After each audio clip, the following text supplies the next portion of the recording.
नमस्कार, आप देख रहे हैं हेडलाइंस न्यूज। दिन भर की ताज़ा खबरों के लिए अभी सब्सक्राइब करें, साथ में बेल आइकन भी प्रेस कर लें। खबरों में आगे बढ़ने से पहले वीडियो को लाइक जरूर करें और अपने दोस्तों के साथ ज्यादा से ज्यादा शेयर करें। और आप किस शहर से न्यूज को देख रहे हैं, कमेंट में जरूर लिखें। बता दें, पंजाब की भगवंत मान सरकार ने गन कल्चर को लेकर सख्ती दिखाई है। हथियारों को लेकर सरकार ने बड़े फैसले किए। पंजाब सरकार ने इसको लेकर गाइडलाइन जारी की है। राज्य में आए दिन गोलियां चलने की खबरें आती रहती है, इसे लेकर सरकार ने सख्ती दिखाई है। जारी की गई गाइडलाइन में कहा गया है कि हथियारों का सार्वजनिक प्रदर्शन सख्त वर्जित होगा। साथ ही हथियारों का लाइसेंस भी इतनी आसानी से नहीं मिलेगा। इसको लेकर भी कई नियम बना दिए गए हैं। सख्ती का आलम यह है कि अब आने वाले दिनों में अलग अलग इलाकों में रैंडम चेकिंग की जाएगी। पीएम किसान सम्मान निधि की 12वीं किस्त सभी किसानों के खाते में पहुंच चुकी है। किसान 13वीं किस्त पाने की तैयारियों में जुटी है। इस बार केंद्र सरकार ने किस्त देने के लिए नियम थोड़े सख्त कर दिए हैं। केंद्र सरकार की कोशिश है कि सभी स्टेट गवर्नमेंट की मदद से केवल पात्रों के खाते में ही धनराशि पहुंचे। किसान भी छोटी मोटी गलतियां कर देते हैं, इसकी वजह से उनके खाते में पैसा नहीं पहुँच पाता है। जी हाँ, आपको बता दें कि योजना में फर्जीवाड़े पर नकेल कसने के लिए केंद्र सरकार ने ई-केवाईसी शुरू की। बिना ई-केवाईसी के किसान के खाते में किस्त नहीं जाएगी। ट्विटर पर पेड वेरिफिकेशन फीचर यानी कि वेरीफाई अकाउंट वालों से पैसे चार्ज करने को लेकर एलन मस्क अभी तक केवल विवादों में ही घिरे थे, लेकिन अब उन्हें शर्मिंदगी भी झेलनी पड़ रही। मामला पैसे लेकर ट्वीट प्लेटफॉर्म की तरफ से करीब 15 फर्जी अकाउंट को वेरीफाई करने का। फर्जी अकाउंट बनाकर कई यूजर्स ने $8 देकर ब्लू टिक ले लिया है। पहले ही लोग ट्विटर पर हुए तमाम बदलाव को लेकर नाखुश थे। अब इस मामले के सामने आने वाले से एलन मस्क की जमकर फजीहत भी हो रही है। दिल्ली सरकार के BS3 पेट्रोल और BS4 डीजल 4 पहिया वाहनों की आवाजाही पर रोक लगाने के बाद नियमों का उल्लंघन करने के लिए दिल्ली यातायात पुलिस ने 5800 से अधिक वाहनों के चालान काटे हैं। दिल्ली यातायात पुलिस ने शुक्रवार सुबह 6 बजे तक प्रतिबंधों का उल्लंघन करने वाले 5882 वाहनों का रोका था, यहाँ चालान जारी किया है। दिल्ली यातायात पुलिस ने एक ट्वीट में कहा है कि प्रदूषण से लड़ने के लिए 13 नवम्बर तक BS3 पेट्रोल और BS4 डीजल वाहनों पर प्रतिबंध रहेगा।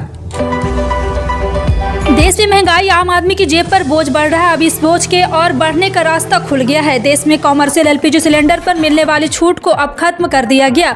इसके बाद कॉमर्शियल सिलेंडर पर दिया जाने वाला 200 से 300 रुपये तक का डिस्काउंट अब बंद हो गया, जिससे ये सिलेंडर जिन कम कीमतों पर मिलते थे वो नहीं मिल पाएंगे। डिस्ट्रीब्यूटर्स द्वारा कॉमर्शियल सिलेंडर पर ज्यादा डिस्काउंट दिए जाने की शिकायतों को ध्यान में रखते हुए ये फैसला लिया गया। तीनों सरकारी तेल कंपनियां इंडियन ऑयल कॉर्पोरेशन और HPCL और BPCL के अपने डिस्ट्रीब्यूशन से कह दिया है कि वो उस डिस्काउंट को बंद कर दे।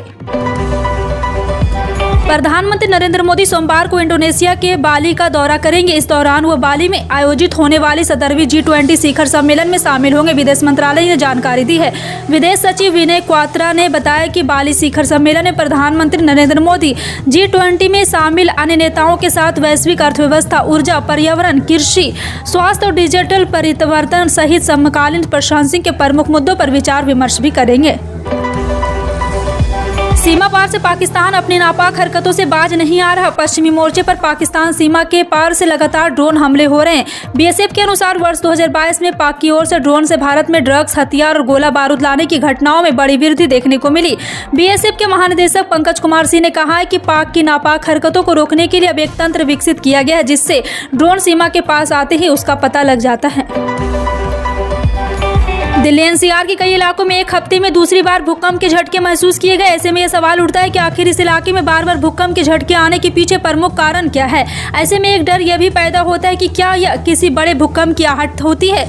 आखिर दिल्ली NCR में बार बार भूकंप आने के पीछे क्या कारण है, दिल्ली में जमीन के नीचे क्या चल रहा है। जी हाँ, आपको बता दें कि एक बार फिर से इस पर चर्चा की गई है। विशेषज्ञों का कहना है कि दिल्ली NCR में कभी भी बड़ा भूकंप आ सकता है। देश में कोरोना वायरस के मामले में राहत मिली है। देश में कोरोना के 1000 से कम मामले सामने आए। स्वास्थ्य मंत्रालय ने बताया कि बीते 24 घंटे में कोरोना संक्रमण के 734 नए मामले सामने आए हैं। बता दें कि इससे पहले शनिवार को 833 नए मामले दर्ज किए गए। देश में कोरोना के सक्रिय मामले लगातार कम हो रहे हैं। एक्टिव केस घटकर अब 12,307 हो गई है। राष्ट्रपति द्रौपदी मुर्मू पर पश्चिम बंगाल की कारा मंत्री अखिल गिरी की विवादित टिप्पणी के विरोध में भाजपा के समर्थकों ने रविवार को पश्चिम बंगाल के कई हिस्सों में रैलियां निकाली। कोलकाता के अलावा पश्चिमी वर्धमान, मालदा, बांकुड़ा जिले में सुधार गिरा राज्य मंत्री के खिलाफ कार्रवाई की मांग को लेकर प्रदर्शन हुए। अखिल गिरी के बयान को लेकर कोलकाता से लेकर दिल्ली तक घमासान मचा हुआ है। बंगाल और दिल्ली सहित कुल 4 राज्यों में अखिल गिरी के खिलाफ थाने में शिकायत दर्ज कराई गई है। गुजरात विधानसभा चुनाव का शंखनाद हो चुका है। भारतीय जनता पार्टी ने अब तक 166 सीटों पर उम्मीदवारों के नामों की घोषणा कर दी। इस बार पार्टी ने कई दिग्गज नेताओं को टिकट नहीं दिया। लगभग 32 सीटों पर टिकट बंटवारे को लेकर कई नेताओं का असंतोष उभर कर सामने आया है। बताया जा रहा है कि टिकट न मिलने पर एक मौजूदा विधायक और 4 पूर्व विधायकों ने निर्दलीय उम्मीदवार के तौर पर चुनाव लड़ने की बात कही। हालांकि पार्टी अलकमान रूठे नेताओं को मनाने की जुगत में लग गई है। उत्तर प्रदेश सरकार अवैध निर्माण के खिलाफ लगातार कड़ा रुख अपना रही है। अवैध निर्माण के खिलाफ कार्रवाई करने का एक मामला राज्य की राजधानी से आया। राजधानी लखनऊ में एलडीए यानी कि लखनऊ विकास प्राधिकरण ने रविवार को एक बड़ी राहत कार्रवाई करते हुए और यहां पे बिल्डिंग पर बुलडोजर कार्रवाई की है। जी हां, आपको बता दें कि प्राधिकरण के बुलडोजर ने यजदान बिल्डर की बहुमंजिला इमारत पर कार्रवाई की। प्राधिकरण ने जांच में बिल्डिंग के मानकों को विपरीत पाया, जिसके बाद इसे गिराने का निर्णय लिया है। हर साल 2 करोड़ बेकार मिनरल वाटर, कोल्ड ड्रिंक और अन्य पीईटी बोतलों का रिसाइकल कर उनसे पेट्रोल पंप और एलपीजी और एजेंसी पर तैनात अपने कर्मचारियों के लिए पर्यावरण अनुकूल वर्दी बनाएगी। आईओसी के चेयरमैन एमएस वैद ने अनबॉल्ट टूवर्ड्स ए ग्रीनर फ्यूचर समारोह में कंपनी के लगभग 3 लाख ईंधन स्टेशन परिचारकों और एलपीजी के गैस वितरण कर्मियों के लिए विशेष रूप से डिजाइन की गई एक विशेष टिकाऊ और हरित यूनिफॉर्म पेश की है। डॉलर के मुकाबले रुपया मजबूत होने से खाने के तेलों का आयात सस्ता हो गया। यही वजह है कि बीते हफ्ते दिल्ली तेल तिलहन बाजार में कच्चा पाम तेल, पामोलिन तेल कीमतों में गिरावट आई है, जबकि मंडियों में कम आपूर्ति की वजह से सोयाबीन, डिगम तेल और डीजीओ से कार्यरत और निर्यात मांग से सोयाबीन तिलहन की कीमतों में तेजी हो रही है। बाजार से जानकार के सूत्रों ने बताया है कि जानकारी के अनुसार सरकार की कोटा प्रणाली की वजह से शॉर्ट सप्लाई होने और सोयाबीन प्रसंस्करण संयंत्र का पाइपलाइन खाली होने से भी सोयाबीन तिलहन में सुधार आया है। गुजरात में चुनाव नजदीक है। वोटिंग की तारीखों का ऐलान हो चुका है। राजनीतिक पार्टियों ने कमर कस ली है। उम्मीदवार का एक नया नाम भी ऐलान हो रहा है। जी हां, आपको बता दें कि उम्मीदवारों के नामों के ऐलान के साथ साथ गुजरात के 18 गांव ने चुनाव के बहिष्कार का ऐलान किया है, जिससे राजनीतिक दलों के साथ साथ चुनाव आयोग की भी चिंता बढ़ गई है। जानकारी के अनुसार नवासारी विधानसभा के 18 गाँव के ग्रामीणों ने चुनाव के बहिष्कार का ऐलान किया। इसके साथ ही उन्होंने ग्रामीणों से गाँव में बीजेपी, कांग्रेस व अन्य राजनीतिक दलों के नेताओं के गाँव में आने और चुनाव प्रचार पर भी रोक लगा दी। बताया जा रहा है कि ग्रामीण लंबे समय से अंचेली रेलवे स्टेशन पर ट्रेनों को रोकने जाने की मांग कर रही है। केरल के राज्यपाल आरिफ मोहम्मद खान ने कहा है कि अगर मार्क्सवादी कम्युनिस्ट पार्टी यानी कि माकपा ने सरकार कोई अध्यादेश उन्हें निशाना बनाने के लिए राजभवन भेजती है तो वह इस पर कोई निर्णय नहीं लेंगे और इसे राष्ट्रपति के पास भेज देंगे। खान ने शनिवार शाम नई दिल्ली में पत्रकारों से कहा है कि उन्होंने अभी अध्यादेश नहीं देखा और उसे पढ़ा नहीं। अध्यादेश पढ़ने के बाद ही वह इस संबंध में कोई फैसला करेंगे। T20 विश्व कप में रविवार को पाकिस्तान के हाथों से तब जीत फिसल गई जब यह साफ नजर आ रहा था कि अब विश्व कप उसकी पहुंच के भीतर आ चुका है। जी हां, आपको बता दें कि लेकिन तभी एक हादसा हुआ है और इसने पाकिस्तान के तय दिख रही जीत को मानो हार में बदल गया। आखिर में यह साबित भी हुआ और इंग्लैंड ने सिर्फ 19 ओवरों में ही जीत के लिए मिले 138 के लक्ष्यों को हासिल कर लिया। लेकिन जो हादसा पाकिस्तान के साथ हुआ उसे पाकिस्तानी क्रिकेटर ताउम्र नहीं भूल पाएंगे और आने वाले दिनों में यह हादसा पाकिस्तानी मीडिया भी चर्चा का विषय बना रहेगा। फाइनल मुकाबले में एक पाकिस्तानी ने अच्छे ओवर निकालकर मुकाबले पर अपनी पकड़ बना ली थी और पाकिस्तान समर्थकों के भरोसा हो चला था कि साल 2009 के बाद पाकिस्तान दूसरी बार T20 विश्व चैंपियन जरूर बनेगा। गुजरात विधानसभा चुनाव में राजस्थान मॉडल छाया हुआ है। मुख्यमंत्री अशोक गहलोत ने शनिवार को अहमदाबाद में कांग्रेस का विजय डॉक्यूमेंट यानी कि घोषणा पत्र जारी किया। इस घोषणा पत्र में राजस्थान की तमाम योजनाओं का जिक्र किया गया है।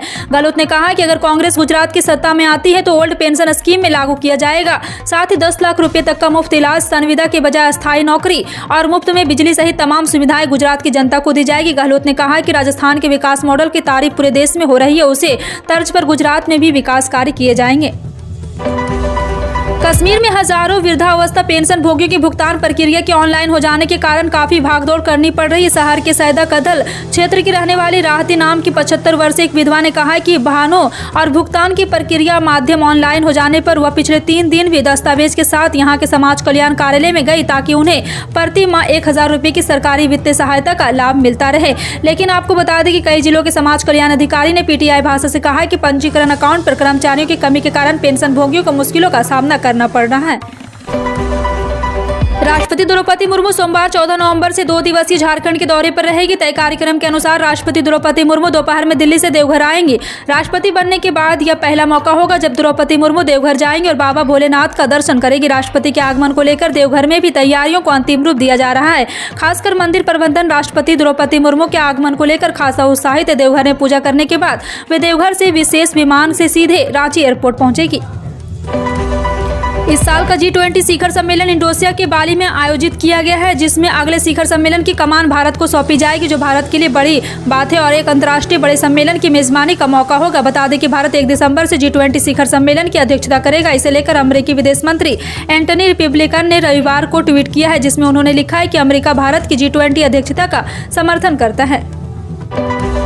भारत के सेवानिवृत्त प्रधान न्यायाधीश उदय उमेश ललित ने आज एनडीटीवी से कहा है कि वे सेवानिवृत्त होने के बाद सरकारी नियुक्ति को स्वीकार करने के खिलाफ नहीं है, मगर वह खुद राज्यसभा सदस्य या किसी राज्य का राज्यपाल बनने के प्रस्ताव को स्वीकार नहीं करेंगे। उदय उमेश ललित ने कहा है कि ऐसा नहीं है कि मैं इन पदों को डिमोशन के रूप में देखता हूं, लेकिन प्रधान न्यायाधीश के पद से सेवानिवृत्ति होने वाले व्यक्ति के लिए यह उचित नहीं है। राज्यसभा के सदस्य या राज्यपाल बनना सेवानिवृत्ति प्रधान न्यायाधीश के लिए सही विचार नहीं है। आपका इन सभी खबरों पर क्या कहना है, कमेंट सेक्शन में टाइप करके जरूर बताएं। इसी तरह की पल पल की अपडेट जानने के लिए जुड़े रहें आप अपने हेडलाइंस न्यूज के साथ। मिलते हैं अगली बड़ी खबर में, तब तक के लिए जय हिंद।